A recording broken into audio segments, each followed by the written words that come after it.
A very good morning to you and welcome to Sports 360 on Trust Television. Of course, it's time for us to talk about sports, scintillating performance over the weekend, and some people came out with mixed reactions, mixed feelings, so to speak, and some people are happy about the scores from different teams over the weekend. So we'll be going 360 today to talk about what happened over the weekend. Of course, expectations for the day, as of course there's always something to talk about in the world of sport. Joining me this morning on 360 Sports, we have the ever undisputed Chelsea fan, of course, and of course a sport analyst. Noah Sampson is here. Good morning to you. Good morning. And also we have a coach, Unamba Raphael. He will be analyzing a lot of football activities that occurred over the weekend and, of course, projections for today. Thank you so much, Coach Raphael. For pleasure to be here. All right, so let's start with, the home front. There are a lot of things that happen in Nigeria and, of course, African countries. Before we fly the jet over to outside the country, of course, there are things to talk about. So without further ado, let's get into one of the matches that stood out. It was a final. It was the preseason Unity Cup in the Federal Capital Territory. Of course, we saw the EFCC Football Club and the Nasser United, the undefeated Nasser United, as some people will call it, but they had to concede to the EFCC boys as EFCC defeat Nasser United to win 2022 Unity preseason tourney. So looking at that, before the match, a lot of people were expecting that Nasser United, they've done very well in the MPFL. We've seen how they were unbeaten in the preseason Unity Cup. So how did you feel, before the match and after the match, seeing that EFCC, who were like underdogs, edged out a winning team? Coach, let's start from you. Coach Kabiru is a very technical and tactical coach, and I've been watching the way they have been training so far. Even during off the season, most of his players were training with FC International, owned by Coach Kabiru, that is the head coach of EFCC. So I expected them to win, and have it in mind that Area 3 Mini Stadium is their home ground. So it's expected. So you're saying that, they know the nooks and crannies, and that's an advantage they had over Nasser United. But we've seen Nasser United play at the Area 3 pitch before. Yeah, different games with different techniques and tactical approach. Oh, what do you think, Sam? Similar to what the coach actually said, it's their home ground, so I think the home advantage also played a very factor. And the world of sport now, you cannot direct anybody now. So what happened in Premier League and other leagues, through the Liga and the Serie A. So you cannot just say, okay, because you're a big team, you want to underrate a small team. I think Nasser United underrated the EFCC team, that's why. Okay, so Noel is saying that there should be no complacency in the game of football or other sports. And right now, let's move on to another big game that happened over the weekend. We also saw the Flamingos, the under-17 Women's World Cup. It came to a halt yesterday. And that's the 30th of October 2022, where we saw the Flamingos played first on Saturday, and it was a win-win for the Flamingos as they edged out Germany to claim bronze in the under-17 Women's World Cup. So this is good news, but we wanted them to get into the finals to face Spain. It was between USA and Spain, of course. We wanted them to be with any of the winning team, and it happened that they couldn't make it past that stage, and of course they had to battle for the bronze. So what would you say to this under-17? Starting from what did they get wrong, and what can we do better moving on? One thing I want you to know is that we didn't prepare on time. It took the Flamingos 1 month before preparing for the World Cup. And look at other countries, they have been preparing since last year. And another thing that affected the girls was inexperience. Okay. Cost them, because these are local base. We only have about 2 foreign base that joined the team, and one of them could not even participate. The white lady, You understand? So inexperience caused them, and how I wish Omilano was one that was on the goalpost against Colombia during the PK. So they tried, and kudos to Coach Bankole Olowokere. Okay, so we saw that Coach Bankole did what he could, 1 month for preparation, and then get into winning bronze at an international edifice like this or competition like this. That's a good thing. But moving forward, what does it need to look out for? Before we move forward, I want you to know that Coach Blancole did some of his course abroad. Austria, I guess, is someone I know too well. We talk every time, even after the game, before the game. So I think we should step our game and we should invest more into the female league. Because if you look at it, we don't have good pitches around. We are not encouraging these girls.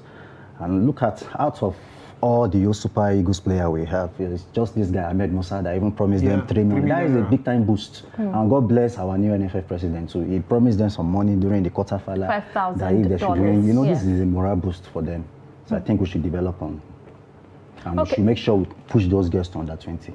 Okay, so when you're talking about pushing forward now, I remember that this actually gained prominence when we played a draw with Germany defeated us the first time, and then we're moving on. They defeated United States of America, and then we're supposed to get to the quarterfinals, of course, which we did and perform well against Colombia. Now we are to going forward. Now we'll need to have more experienced players, just like you pointed out, and we need to do more when we come to female football. You also pointed that out. We need to be specific in all of this, and the moral boost, of course, the financial boost, and all that. Now, I'm talking about you know, something that has to do with sorting out for these girls. Where do you think we should be sorting out for these girls? Because you are a coach, you have you know, had the opportunity to interface with this upcoming in the society. Do you think we have players in Abuja or outside across the country that can represent us at the Under-17 Women's World Cup next time? I can tell you that we have lots of players that can do better than the Super Falcons. Look at the teams like Rivers Angels. Look at Bayelsa Queen. Look at Nasarawa Amazon. Look at Edo Babes too. There are a bunch of talent in that team. And I wish you watch the last Haiti Cup. You'll see that a lot of talent in that competition they just finished.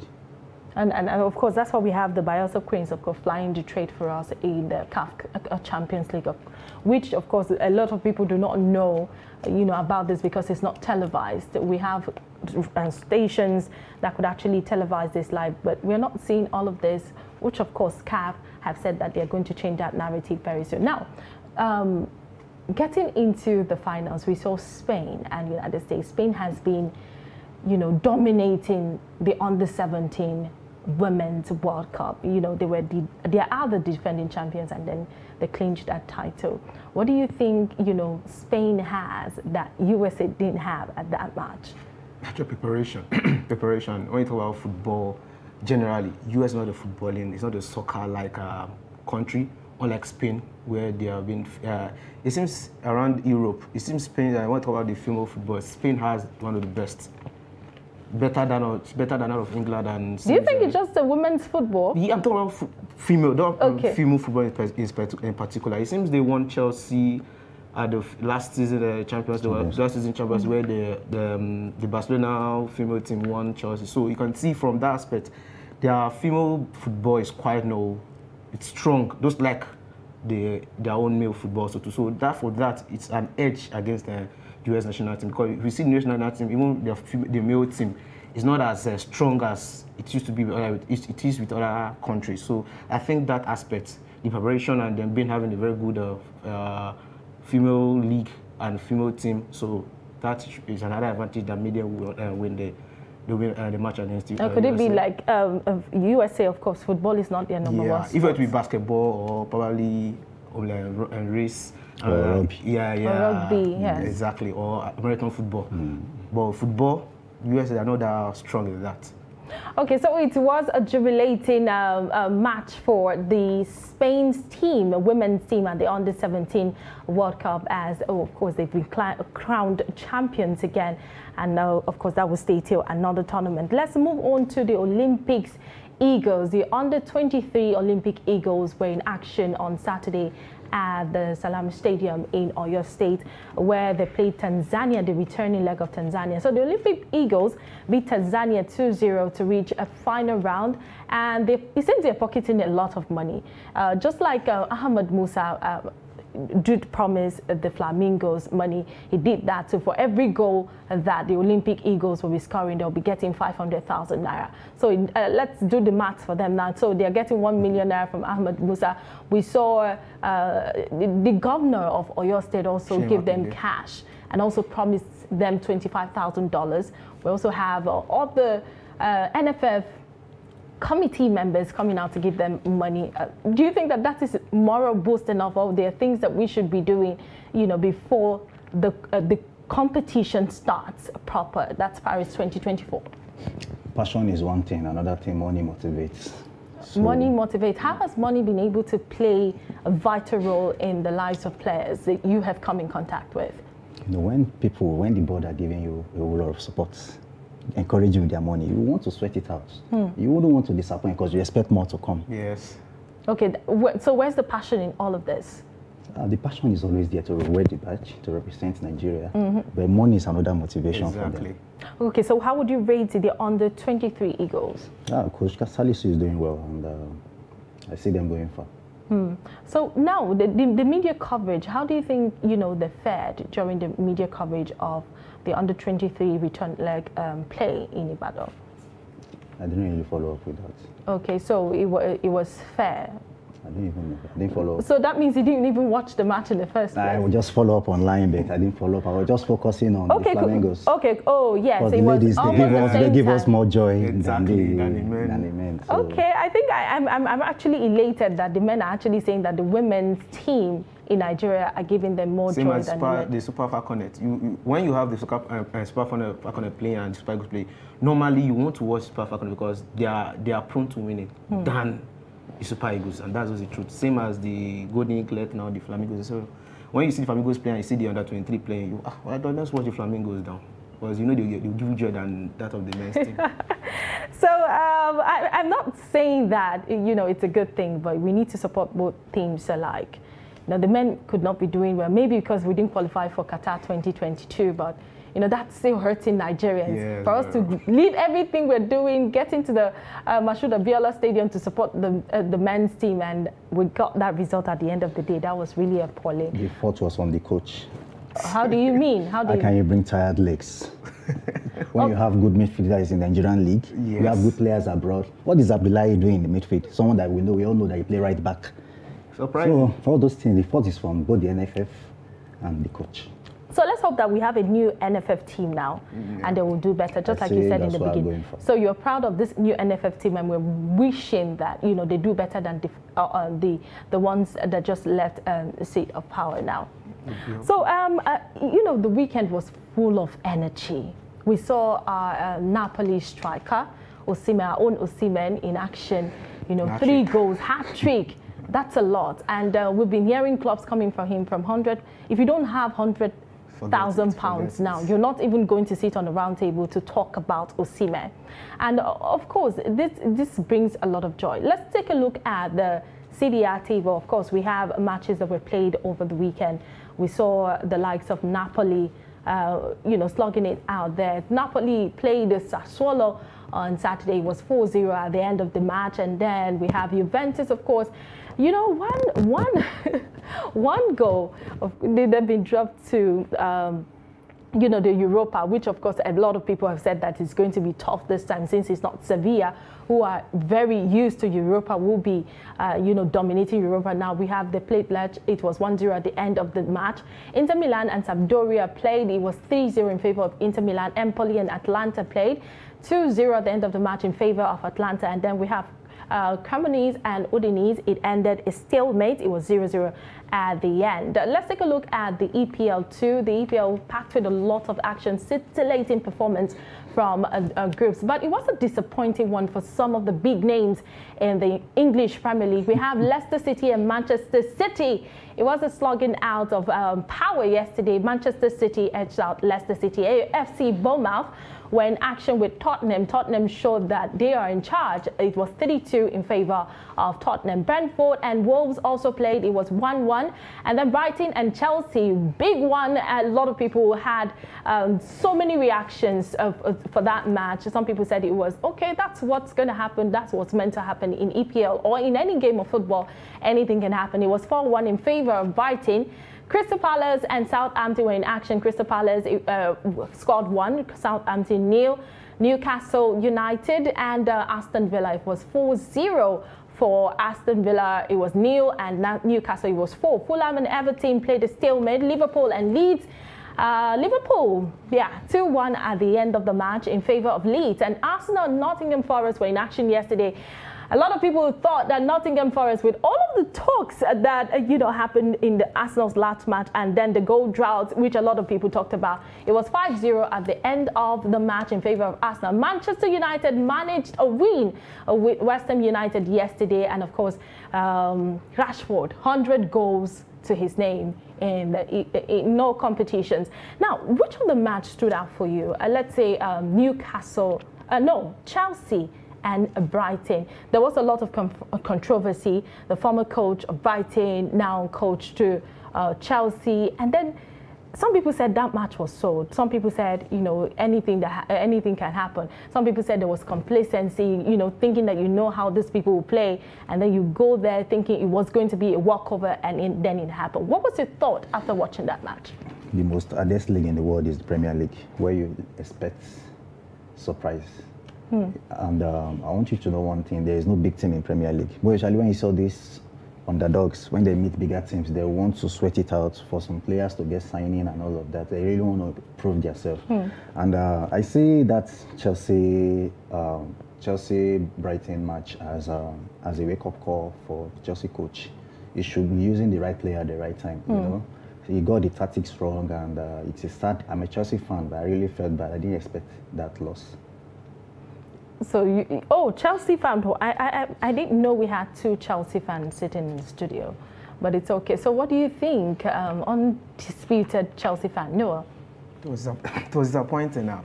I knew we were going to mess up from the first, when I saw the formation. You have a Pulisic at the right wing back, Sterling at the right wing back. What do you expect? You're having like 5 attackers. You have a Mount, you have a Gallagher, you had Havertz, you had Pulisic, you had what is his name also to Sterling. So what do you expect? The game actually changed the second half when he brought in. He seemed he changed. He pushed Sterling a little bit forward. Then he brought in just check back to. But still, what is Aspita doing on the bench? So it was really disappointing, and it was we were so pressured. We scored 2 own goals. They scored their first goals around the 2 or 5th minute. It was no long. Luftus scored an ogo. From then again, this guy scored an ogo. So what his name, Chaluba. So the mistake was of the coach. He made the mistake from the formation. So what would you say about, the goalkeeping position? We saw that in the first half, Arrizabalaga, which a lot of people say Arrizabalaga, I don't know about that. He considered 3 goals, and then we had Mendy come in later, and then it was 1. Do you think that, the shot stopper position was lacking something? No, I don't think there was anything. Either if Mendy started the game, if he was to concede 3 goals, if he conceded 3 goals, he was like because you can see how the goals came in. So either Mendy or Arrizabalaga, the goals will come in. So it was not either because Mendy was there at the second half or Arrizabalaga started at the first half. No. Okay, now let's take a look at another match which sparked a lot of reaction. It was that of Liverpool and Leeds. A lot of people were thinking that match was going to be a walkover for Liverpool, but that didn't happen at the end of the day. What do you think is happening to Liverpool this season? I think the club era is coming to an end. That's what I think. Because now it seems they only have 16 points so far. They've played, I can't remember how matches they played, but it seems they've won 4, they drew 4 or something like that, and they've lost again. So it seems that club magic is no longer there again. It's no longer there. So to me, my advice to me is club should just, after the season, should just maybe take a break or go to another club. But it seems that dominance they have in the Premier League is no longer there again like before. Do you think that, Jurgen Klopp has anything to do with this?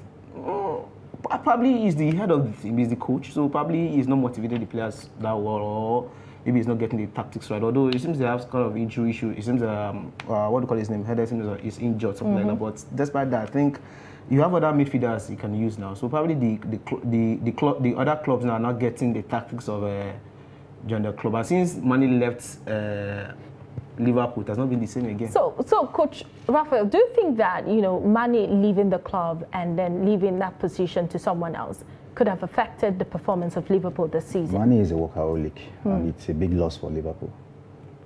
So what would I have done to keep him? Maybe increase his pay. Yes. So some players that are not even giving enough they are paying. more I don't know. Why not increase his pay and let him stay? And you can even, it's even, the stuff isn't affecting Mane. Mane was, Salah. Salah was just, for him to just see Mane will just go, very hustle the ball, give the pass and he score. But now you can see, Salah has to be doing the hustle by himself. And you have this player, Diaz, there, but you can't compare the energy, the work rate of Diaz down to Mane. No. Mane is an African black man, so what you can't expect that energy he has. Like, I can see him in Bayern Munich. He's just relaxing Bayern Munich now, playing, enjoying his football in Bayern Munich. Now, talking about players being taken for granted or not being kept, I remember this player, you know, the guy that assisted Osimhen a lot on Saturday. They call him Vara, but he has this name, Kavikic. Yes, Kavikic. Yes. Kivakic, that's his name. He has this funny name. He was sold to the club at £9 million, and you know, from what he's doing right now, he's causing a lot of commotion in Syria. You can see his performance, you know, in the last 3 matches for Napoli, he has been doing excellently well. What do you think, you know, will happen to him? Do you think that he's going to be on the same page, like when they are going to put out an offer for him? Do you think it's going to be like £100 million, you know, moving forward? If he keeps on with this momentum, probably by end of next season, or he will probably up to 60 or 70, if not 100. Because this guy is really, I don't know. Okay, so let's take a look at Spanish, the La Liga result over the weekend. Of course, fixtures for today. Seems that's one important match that, you know, we'll be having fixtures for. Almeria were in actions with Celta Vigo. It was 3-1 in favor of Almeria. Cadiz, Atletico Madrid, 3-2. Atletico Madrid didn't really perform very well. It was 3-2 in favor of Cadiz. Sevilla were in action with Rayo Vallecano. It was 0-1 in favor of Rayo. And then Valencia and Barcelona. Barcelona did their best. It was 1-0 in favor of Barcelona. Osasuna were in action with Real Valladolid. It was 2-0. And Real Madrid, Girona, I wasn't expecting that score, but it happened. It was a 1-1 draw at the end of the match. Atletico Bilbao and Villarreal were in action, 1-0. Villarreal not doing great, so great this season. So which of the match were you not expecting this score? I know Barcelona, of course, was a tough one, but at the end of the match, it was 1-0. Which of them stood out for you? It seems the Real Madrid, Girona. Okay, so you were expecting, because they've dropped a point, having to play this draw with Girona. Yeah. Girona is not doing very well. Girona is just down the table. And then, you know, have a Real Madrid who is on top of the table. So the underdogs are making a statement in all of the leagues right now. So I thought Real Madrid to probably win like a 4-0. Oh, you thought it was Arsenal, Nottingham? I was expecting like a 4-0, but when I saw one, I was like, okay. Is football, anything can happen? Do you think it's a goal drought for Real Madrid right now, because they have not really performed well in their last few matches? I think Benzema is injured. I'm not sure he played the last No, one. He didn't play. So, I said it earlier, Big Ben is a great influence to Real Madrid. So when did Big Ben's become, you know, a great influence? How did this all happen? Maybe Ronaldo left now. You know, he was actually be on the shadows of Ronaldo since he has been in Real Madrid, and that's how it is in everything. When you have a very big player in a team, you know, just like Neymar, Messi, then at Barcelona. Yes. Like when Chelsea, Arsenal was in Chelsea also too, you had the likes all these players more. When he left, you can see. So that is how it is now. Now, Big Ben is not in the team. You can see that attacking strength is no longer there again. So the thing is, I feel most of the players are just being careful because the World Cup is. Yeah, definitely again. So not to have injuries. But apart from that, I think Big Ben again has an influence to that.